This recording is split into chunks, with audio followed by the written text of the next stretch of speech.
코로나로 인해서 지금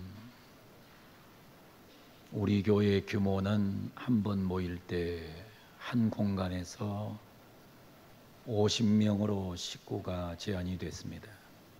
오늘 지금 여기 와 있는 분들을 정확하게 보니까 약 40명이 조금 넘습니다. 그리고 만약에 더 오시게 되면 밑에 로뎀에 텔레비전을 놓고 예배할 수 있고, 더 많이 오면 식당에서 예배할 수도 있고, 그러니까 예배를 잘 드리도록 본인들이 노력을 하셔야지, 지금은 예배를 자꾸 안 나오려고 노력하는 이런 일이 되면 안 됩니다. 철저하게 마스크 하시고, 그리고 여러분들이 손으로 눈, 코, 입 비비지 않으면 코로나는 걸리지 않아요. 그러니까 자꾸 거기에 막 매여가지고 질질 끌려다니는 그런 삶을 안 살았으면 좋겠어요. 그리고 예배당에 되도록이면 나와가지고 본당에서 예배를 못 드리면 2층에도 지금 여러 명 앉을 수 있어요. 그리고 밑에 얼마든지 영상으로 예배 드릴 수 있어요. 여러분들이 예배를 자꾸 빼먹는 거를, 그거를 수치심으로 느껴야 됩니다. 그런 자세를 가지고 예배를 해야 여러분이 살고, 가정이 살고, 교회가 살고, 그리고 교회가 죽으면 절대로 민족은 죽어요. 교회가 죽고 민족이 산 역사는 이 세상에 없어요. 그래서 여러분들이 그 의식을 분명히 가지고 도리어 이런 위기 시대일수록 여러분의 믿음을 더 잘 키워가는 은혜가 있기를 주 이름으로 부탁을 드립니다. 오늘 본문 말씀, 책망에 대한 말씀이 나옵니다. 책망. 사람들은 자기 잘못을 감추려는 경향이 있습니다. 항상 사람은 자기 잘못을 감추려고 해요. 누구를 막론하고 사람은 자기의 잘못을 덮으려고 합니다. 자기 잘못 들춰내고 자기 잘못을 얘기하고 다니는 사람은 그건 정상적인 뇌를 가진 사람에게는 일어나지 않습니다. 그런데 누군가가 그 잘못을 감추려고 했는데, 덮으려고 했는데, 자기의 잘못, 자기 죄악을 책망하면 거칠게 목을 드는 게 그게 보통 인간들입니다.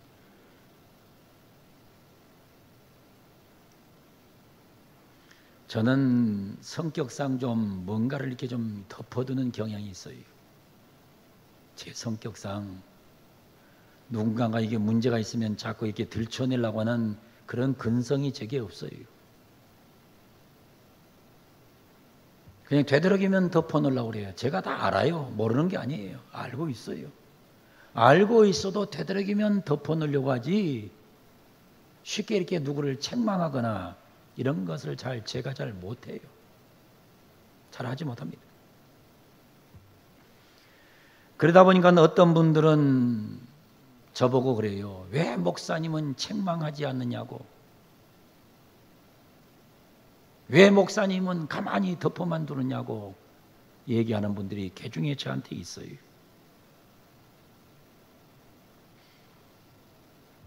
근데 어떨 때 이렇게 생각을 해봐요. 제가 가만히 생각을 합니다. 뭔 생각이 이런 생각을 해요. 내가 좀 빨리 책망을 했더라면, 저 사람에게는 내가 좀 더 빨리 책망을 했더라면 좋아지지 않았겠나, 이런 생각을 해볼 때가 있어요. 사실 여러분 그러잖아요. 병을 오래 덮어두면 병은 깊어지고 결국에 그 병 때문에 그 사람은 죽고 마는 거거든요. 병은 덮어두면 안 되는 거잖아요. 어림에서는 사실은 교인들도 뭔가 잘못을 하게 되면 목회자가 헛되게 책망을 할 필요성은 있는 거예요. 장로님이 장로님답게 못 사는데 가만히 놔두고, 안수입사가 안수입사답게 못 사는데 가만히 눈 감고 있고, 권사가 권사답게 살지 못하는데 가만히 놔둔다. 사실은 그 목사가 잘하는 건 아닌 것 같아요. 그런데 저는 선천적으로 태어나기를 그렇게 막 이렇게 야단치는 이런 스타일이 못 돼요. 그러니까 어떤 분들이 노예 안에서 저를 만나면 그래요. 참 목사님은 속도 좋습니다. 어떻게 그냥 넘어가십니까? 그래요. 그러면 제가 뭐라 하냐면 그래요. 그 사람 골수 속에 깊이 이렇게 쳐다보면 그래도 그 사람에게 좋은 점이 있고 장점이 있어. 나는 그걸 보기 때문에 그냥 덮고 넘어가는 거야. 그리고 맙니다. 그래서 사실은 제가 호되게 야단을 칠 때는 제가 굉장히 오랫동안 참고 견딘 후에 하는 말이에요. 근데 사실은 오늘 성경에 보면 이 책망을 안 하는 것은 잘하는 건 아니에요. 교인들이 못되졌어요. 요즘 교인들이 못되졌습니다. 못되져가지고 잘하지도 못하면서도 맨날 잘못해서도 그냥 칭찬받기를 원해요. 교인들이 그만큼 못해진 거예요. 옛날 교회의 목사님들은 사실은 무서웠습니다. 무섭게 엄하게 목회를 했어요. 요즘은 조금 장로님들도 좀 잘못해가지고 좀 야단치면 얼굴색이 이상하게 갖고 다니거든요. 사실은 목회자가 야단을 쳐야 되는 거거든요. 책망을 해야 되는 거예요. 우리 손자가 있는데 그 손자 루야가 초등학교 3학년인데 요즘 그렇게 핸드폰 게임을 그렇게 좋아해요. 핸드폰 게임을. 약간 내가 가만히 보면서 뭔 생각이냐면 이놈의 자식이 핸드폰 중독된 것 같이 핸드폰 게임을 좋아해요. 그런데 이제 엄마가 이제 일주일에 몇 시간만 이 게임을 할 수 있는 시간을 엄마의 핸드폰으로 컨트롤을 해요. 그런데 그냥 또 그 시간을 좀 안 준다고 막 엄마한테 땡깡을 놓으니까는 우리 며느라이한테 지 엄마한테 야단을 맞은 거예요. 한참 야단을 맞고 나서 자기 아빠가 있는 방으로 딱 들어오더니 아빠한테 그러더래요. 아빠, 엄마하고 진짜 좋아서 결혼했어? 왜? 그랬더니 성질이 더럽잖아. 지 아빠한테 와서 그러더라고요. 응? 지 아빠가 듣고서는 엄마가 진짜 좋아 결혼해서 진짜 좋아했지. 그랬더니 아이고 어떻게 좋아할 수 있어? 지 야단치니까 듣기 싫다 이거. 그러나서 야단을 맞고서도 또 그 시간을 더 달라고 땡깡 놓으니까 또 호되게 또 지 엄마한테 야단을 맞은 거요. 야단 맞으니까 그날 저녁에 전부터 지 짐을 가방에다 다 싸더래요. 왜 그냐 그랬더니 나가야 되겠다고. 이 집을 나가야지. 그러더니 저녁에 보니까 가방을 싸가지고 문 앞에 나가더래요. 나가는데 여러분 문 앞에 딱 나가면 그 자동으로 불이 반짝 들어오잖아요. 자동으로 불이 반짝 들어오니까 깜짝 놀라니까 아이 깜짝 놀랐네. 그러면서 고함을 치길래 지 엄마가 나가봤더니 가방을 메고 나가려고 하다가 그 자리에 주저앉아. 그래서 너 왜 그랬더니 왜 그래? 그랬더니 조용히 나가려고 하는데 불이 들어와갖고 지금 못 나갔다. 근데 물어봤어요. 너 나가가지고 어디 가려고 그랬어? 그랬더니 일단은 나가서 마트에 가서 배고프면 라면 하나 사 먹고 그래가지고 전부 다 지갑도 다 챙겼더라고. 근데 요 초등학교 애들이 요즘 무슨 놈의 애들이 그런 애들이 있는지 모르겠어. 초등학교 3학년짜리가 엄마한테 야단 맞아가지고 아빠한테 와가지고 진짜 좋아해서 결혼했어? 그리고는 가출을 하겠다고 가방을 다 싸가지고 지갑을 다 챙겨가지고 문 앞에 있다가 불이 번쩍 들어오니까 깜짝 놀랐다 그러면서 그래서 자기 엄마가 들어와가지고는 한참 또 품에 안고는 이 얘기 저 얘기 해주니까는 내가 나중에 그래서 그래 풀렸어 그랬더니 엄마가 품에 품고 얘기해서 풀렸어요. 그러고 있어요. 초등학교 3학년짜리도 야단 맞기 싫어. 책망당하기가 싫어. 책망이 싫다 이거예요. 여러분 잘 들어야 됩니다. 책망은 사랑입니다. 책망은 사실은 사랑이에요. 책망처럼 좋은 사랑이 없는 거예요. 버렸으면 책망하지 않지요. 버린 자식을 뭐하러 책망하겠어요? 사실은 책망은 하나님의 기회입니다. 책망은 하나님의 은혜입니다. 여러분들이 때로는 여러분의 약점과 단점과 부족한 점을 책망하게 되면 여러분들 그것을 감사로 받을 수 있는 성도들이 되기를 주 이름으로 축원합니다. 그거 가지고 뭐 시험 들었네, 병 들었네, 뭐 교회가 여기밖에 없나? 여러분 그런 신앙생활 하다 보면 평생 교회 옮겨 다니는 거예요. 그래서 미국에 있는 어떤 장로님은 교회를 옮겼니 몇 번 옮겼냐 했더니 27번을 옮겼더래요. 나중에 죽고 나니까는 장례를 해줄 교회가 없더래요. 얼마나 옮겨 다녔던지.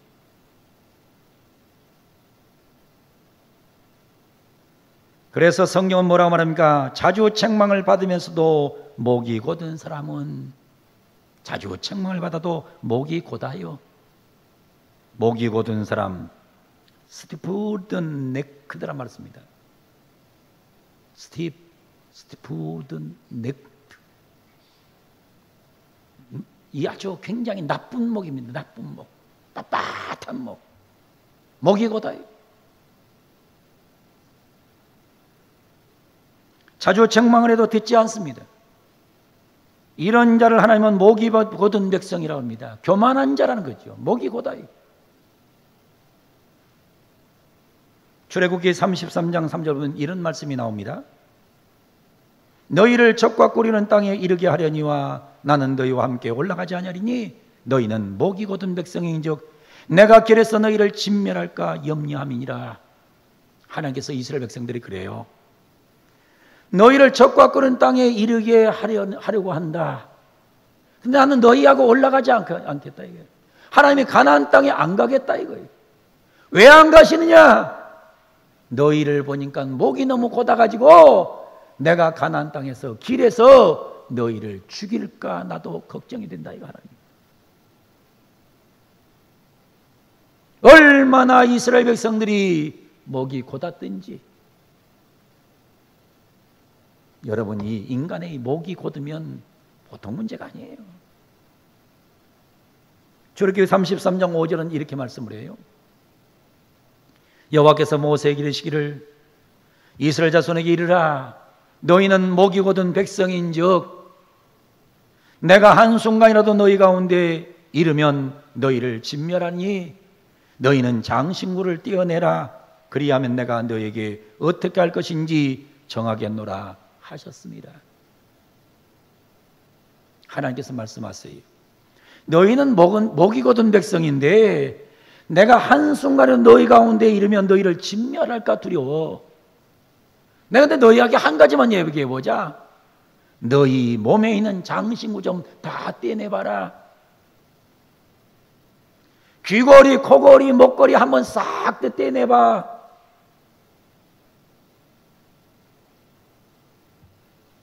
그러면 내가 너에게 어떻게 할 것인가를 정하겠노라.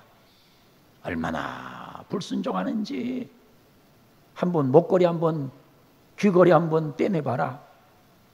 그래도 말을 안 듣는 거예요.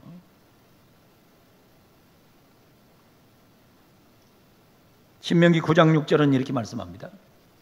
그러므로 내가 알 것은 네 하나님 여호와께서 내게 이 아름다운 땅을 기업으로 주신 것이 네 공의로 말미암은 것이 아니니라. 너는 목이 곧은 백성이니라. 아름다운 땅 가나안 땅을 너에게 준 것은 네가 공의롭기 때문에 준 거 아니야. 너는 목이 곧은 백성이야. 여러분 이걸 알아야 돼요. 너가 목사가 된 것은 너 공의가 있어서 된 거 아니야. 너 장로 세운 것은 네가 공의로워서 세운 거 아니야. 내가 너를 권사로 안수입사로 교회에 직분 맡긴 것은 네가 공의로 와서 세운 거 아니야. 너는 목이 곧은 백성이야. 하나님은 그렇게 말씀하는 거예요. 한마디로 말하면 우리가 지금 교회 안에 있는 것, 예수 믿을 수 있는 것, 천국에 갈 수 있는 것, 하나님의 오직 은혜입니다. 그러니까 자꾸 은혜 받아놓고 자꾸 은혜 받아놓고 뭐 자기가 뭐를 잘해가지고 못된 것처럼, 여러분 그렇게 살면 안 되는 거예요. 하나님이 단적으로 얘기를 하잖아. 너 목이 곧은 백성이라니까. 그런데도 내가 내게 아름다운 땅을 주었어. 너 공의로 와서 준 거 아니야. 세상에 교회까지 와서 자기 자랑하고 자기 의로움 자랑하고 자기 똑똑함 자랑하고 자기 대단함을 자랑하고, 그건 부끄러운 겁니다. 창피한 겁니다. 난 그래서 어디 가가지고 누구를 만나, 교회 지도자를 만나면 자기가 굉장히 의로운 척하고 자기가 굉장히 깨끗한 척하고 자기가 대단히 뭐 유능한 척하고, 그럼 나는 딱 속으로 그럽니다. 아이고 저거는 문제가 있는 인간이구나.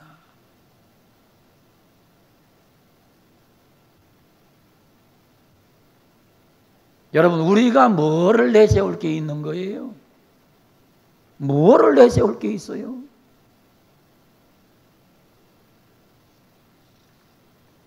신명기 9장 13절에는 또 이렇게 말씀을 하시네요. 여호와께서 또 내게 말씀이르시되 내가 이 백성을 보았노라. 보라, 이는 목이 곧은 백성이니라. 하나님이 모르셔서 자꾸 이 말씀 반복하시겠습니까? 여러분 이 인생이 뭐 알면 뭘 얼마나 알겠어요? 가졌으면 뭘 그래 얼마나 많이 가졌겠어요? 배웠으면 얼마나 배웠어요? 책을 읽었으면 뭐 얼마나 읽었겠어요? 돈이 있으면 뭐 얼마나 있어요? 그런데 조금만 더 가지면 뭔가 굉장한 것 같아요. 우리 모든 성도들은 목이 부드러운 성도들이 되기를 주 이름으로 축원합니다. 목이 부드럽기를 원하면 아멘. 목이 부드러워야 돼. 목이 부드러워야 돼. 목이 뻣뻣하면 안 돼요. 그래서 자주 책망을 받으면서도 목이 곧은 사람은 갑자기 패망을 한다고 말합니다. 오늘 성경에 갑자기 패망한다는 거예요. 이 갑자기 패망이란 말을 제가 히브리어로 연구를 해봤더니 이샤베르라는 말이 사용돼요. 이샤베르. 갑자기 패망한다 말을 이샤베르라는 말을 했는데, 이샤베르라는 말은 갑자기 부서져 버린다. 갑자기 깨져 버린다. 여러분 이 그릇이 있는데 이거를 땅에다 딱 모래판에 떨어뜨리면, 이 콘크리트 위에 딱 떨어뜨리면 이건 완전 박살나버리는 것입니다. 이샤베르라는 말은 항아리처럼 완전히 박살내버린 것을 말하는 겁니다.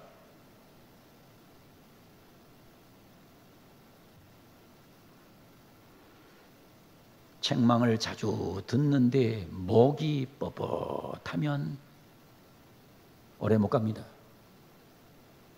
나는 이 목회를 하면서도 굉장히 나는 궁금할 때가 있어요. 어떤 분은요, 가봐보면요, 하나님 앞에 많이 자식도 얻어맞고 자기 생업도 얻어맞고 몸으로도 많이 얻어맞고 얻어맞는 사람 많이 봐요.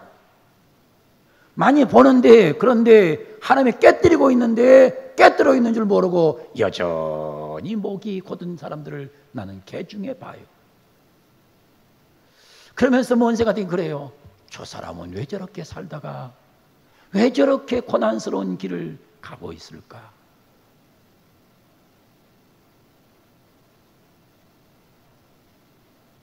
그래서 성경이 이렇게 말합니다. 마지막에 자주 책망을 받으면서도 목이 곧은 사람은 갑자기 패망을 당하고, 갑자기 패망을 당해. 갑자기 부서져 버려. 갑자기 깨져 버려. 갑자기 박살난 항아리처럼 돼버려요. 이거를 욥기서 21장 13절은 이렇게 묘사를 해요. 그들의 날을 행복하게 지내다가 잠깐 사이에 수월에 내려가느니라. 행복하게 사는 것 같았어. 근데 금방 보니까 수월 무덤 속으로 들어가 버리더라고요.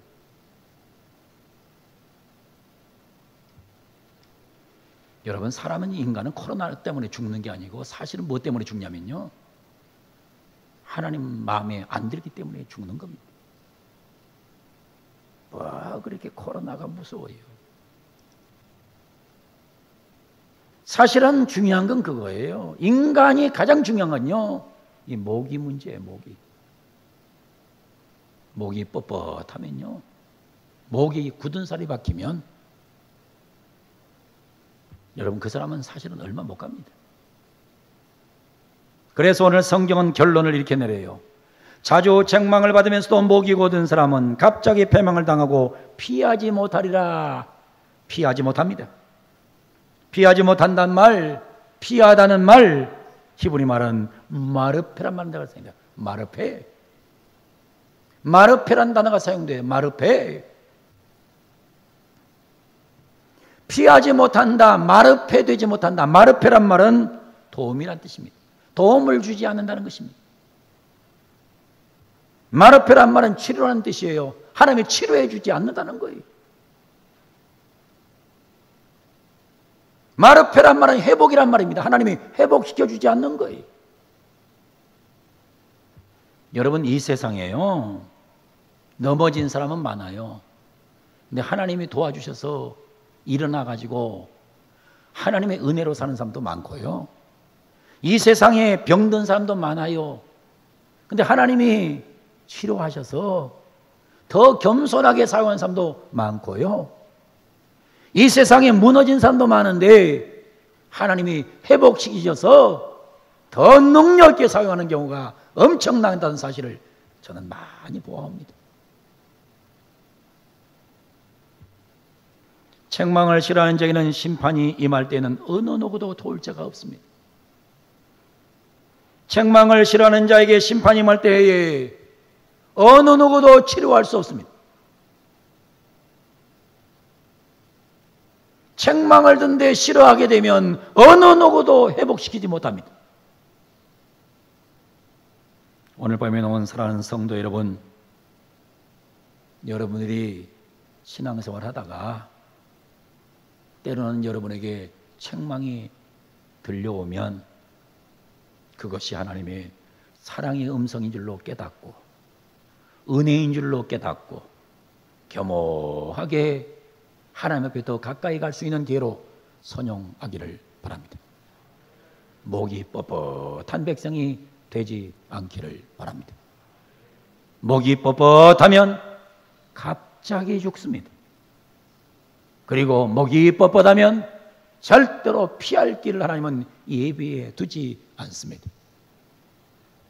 마지막 하나님 앞에 가는 순간까지 부드러운 목을 갖고 살다가 부드러운 목을 가지고 하나님을 만나 뵈옵는 그런 은혜가 우리에게 있기를 예수님의 이름으로 간절히 축원을 드립니다.